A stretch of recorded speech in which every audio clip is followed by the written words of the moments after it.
You might have seen those AI tools that help you write an ebook with AI in no time.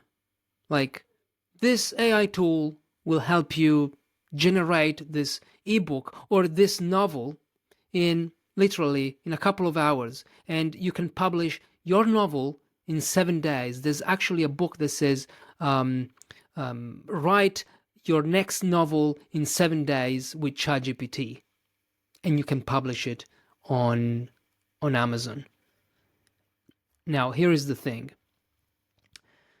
If you're a writer, you signed up to engage deeply with the content, with the invisible content of your own mind, to explore that content and to use that content to spread ideas, to teach, to inspire, to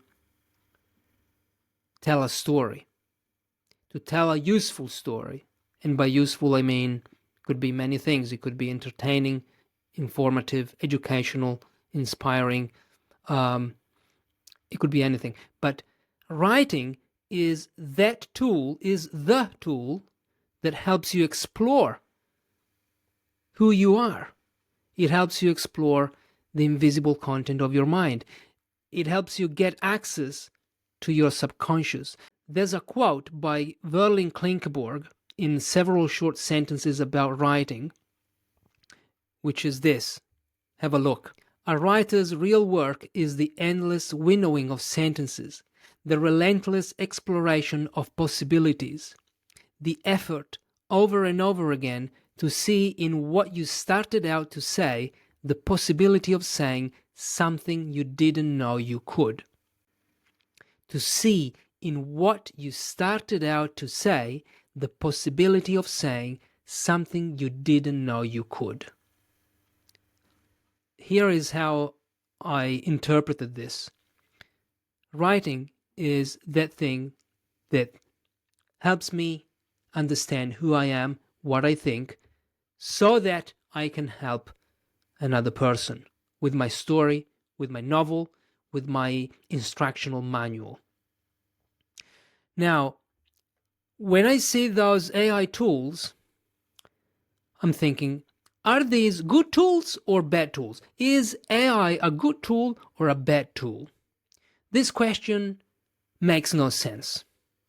It makes no sense because a tool is a tool.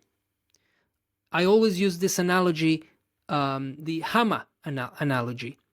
A hammer. Is a hammer a good tool or a bad tool? It makes no sense. It depends. It depends on how you use it. And there are hundreds of ways you could use a hammer. You could use it to build a hospital.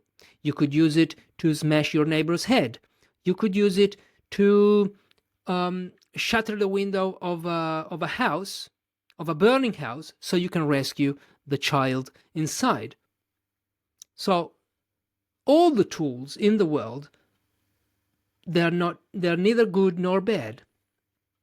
It depends on how you use them. Marijuana. Is that a good tool or a bad tool? Cars, helicopters, bombs. It all depends on how we use them. So AI is a tool. And using it to generate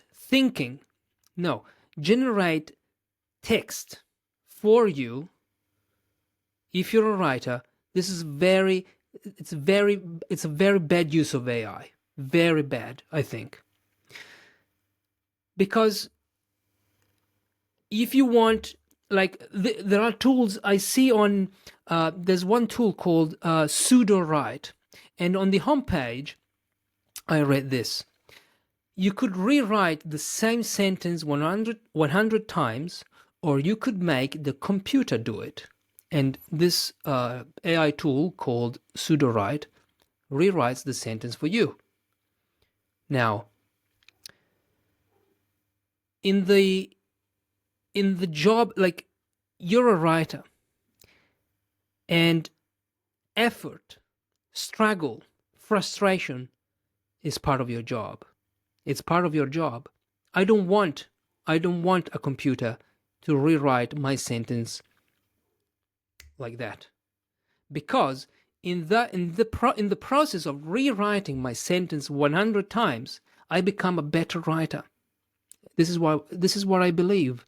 I become a better writer because it's in the struggle. Growth is in the struggle. Imagine going to the gym and asking your personal trainer to lift weights for you. How are you going to build muscles? Growth is in that type of struggle. Growth as a writer, growth is in the editing of your sentences, in thinking, in revising, in drafting and redrafting and redrafting. We're not in the short-term game. But of course, you want to make money today with a book? Write it with ChatGPT. I don't know how much money you can make, but I know that there are even schools. There's an Italian guy, there's an Italian man. I won't mention any names here, but he's a businessman who's teaching people to write with AI, sell books, and make tons of money. Probably, I don't know, I haven't tried it, and I'm not planning to because I'm not interested in that. I'd rather make less money, like 1% of the money that I could make using ChatGPT, but the finished product, my book, my blog post, whatever, is what I made. It's not the result of an interaction with ChatGPT or whatever other tool, because it's my stories are mine. No one in the world has my stories. No, ChatGPT, of course, doesn't have my stories. So another thing about these tools, they can even apply writing techniques to your paragraphs. Like you highlight the paragraph and you say, okay, use the show not tell technique here, and boom, in a second you have your paragraph edited with using the show not tell technique. How are you going to learn how to apply the show not tell technique if you don't do it yourself? Okay, maybe I'm thinking now, you can see that and you can say, okay, this is how I do it. Next time, you do it another time, you do it another time with another paragraph, and now, okay, now I can see how the tool edited my paragraph. I wouldn't publish that, but probably that could be useful to teach me how to use that technique. Okay, we found a good, you see, it depends on how you use it. It depends on how you use it. But just saying, all right, apply this technique, or I'm stuck. I don't know how to keep going with these stories. I don't know how to move the story forward. Can you please generate the next 300 words? I don't think this is a good use of AI because of what I've already told you. Of course, you might go faster asking a robot to write for you, but you'll be going faster in the wrong direction. That's not the direction you want to go as a writer. I mean, that's not the direction I want to go as a writer. I do use AI in my writing, I can tell you, and I'm not ashamed of saying this. I do use AI. I use ChatGPT. I have a subscription, a paid subscription to ChatGPT, the premium version. And I use it in a way that can help me become a better writer. So here is how I use it. I say, for example, hello ChatGPT, please have a look at this sentence. I'm not sure if in this sentence I need the article before the noun. Can you explain? Can you explain if I need the, or maybe I need no article? And I have a grammar explanation that I can check with a grammar reference if I want. But okay, I'm using it as a partner for technical stuff. Or I could say, in this paragraph, do I sound arrogant? I don't want to sound arrogant. Do you think I sound arrogant in this paragraph? And ChatGPT will tell me, yes, because blah blah blah, or no, but maybe you could mention another thing. ChatGPT, hello, can you please give me a word that means a verb, or yeah, a verb that means to walk quickly. What verbs are there? Please suggest some. I have a list of verbs. I can use the dictionary and check. This is a useful, I think it's a good use of AI. Or I could say, in this paragraph, in this story, in this blog post, what am I missing? Like, am I too biased? Is there something I'm not considering? Is there something I should add? I don't want ChatGPT to tell me what to write. I want suggestions. Yeah, you could say maybe why you don't believe in this thing, for example. You could explain a little bit better. All these are questions, and I've got more. Like, let me have a look quickly. Proofreading. Proofreading is another good use of ChatGPT. Sometimes it makes mistakes, but other times it catches typos. And I'm like, oh, okay, that's good. That's a typo. I'm glad I asked.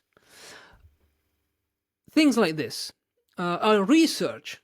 Using AI for writing research. For research when you're writing something. I need to write an article about bees. I don't need to, but please, can you give me some resources, some academic references that I could use? I could go on Google Scholar and find the resources, but ChatGPT is faster. So I say, okay, please give me this, and I get a list. This is good use because it saves time. It saves me time. And all these questions, like proofreading, can you please tell me if I need this preposition or that preposition? Do I sound arrogant? All these questions are questions that I would ask another writer. I would be comfortable asking another writer these questions. But I wouldn't ask another writer, hey, here is the story. Can you please write the next 300 words for me?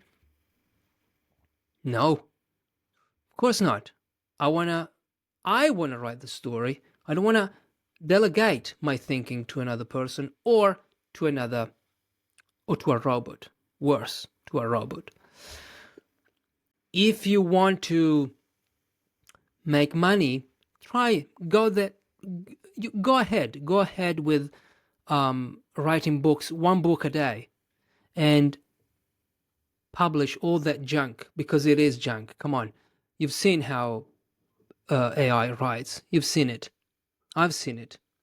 And I can't imagine, like, please write this book about, I don't know, how to build a house with ChatGPT. Now, if you wanted to build a house, okay, or to decorate, let's say, decorate your living room, would you want, and this is the key question, would you want a human being? Would you prefer buying a book written by a human being with stories, personal stories of how this person decorated his living room, and it gives you tips based on knowledge, based on experience, based on, maybe I picked the wrong example with decorating because I don't decorate anything. My partner does that. But anyway, or would you rather get a book with no stories, only tips, like practical tips, with no stories, with no emotion, with no experience involved, with no trace of any of that, written by ChatGPT. Maybe you prefer something like without stories. I don't think so, because humans are interested in other humans. Humans will always be interested in other humans. It's been like this for millions of years. Millions of years? How long have we been here? Not sure. I should revise. I should read Harari's book. Reread Harari's book. Okay. And the other point is this: AI now will give us. We have the chance to stand out as writers. This is an opportunity. It's an opportunity because with all that content that we see online, with all those books written by ChatGPT, with all that junk, we have the chance to stand out as writers, to create human content. Hanneke, one of my guests on YouTube, she's a writer, always posts on LinkedIn, human content wins. And I agree every time. Human content wins, because we need stories, we need each other. We don't need robots. I mean, we need robots, but not for these purposes.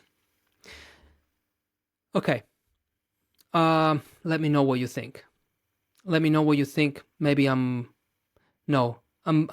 believe what I said. I agree with myself. Yeah, I agree with what I said. But let me know what you think. Let me know your thoughts. And I'll see you in the next video. Thank you. Thank you for sticking around until now. Bye-bye. Bye-bye. Thanks for listening. Thank you for watching. If you're a writer and you want to improve your writing, or you want to keep improving your writing, consider joining my private email list, Better Writers.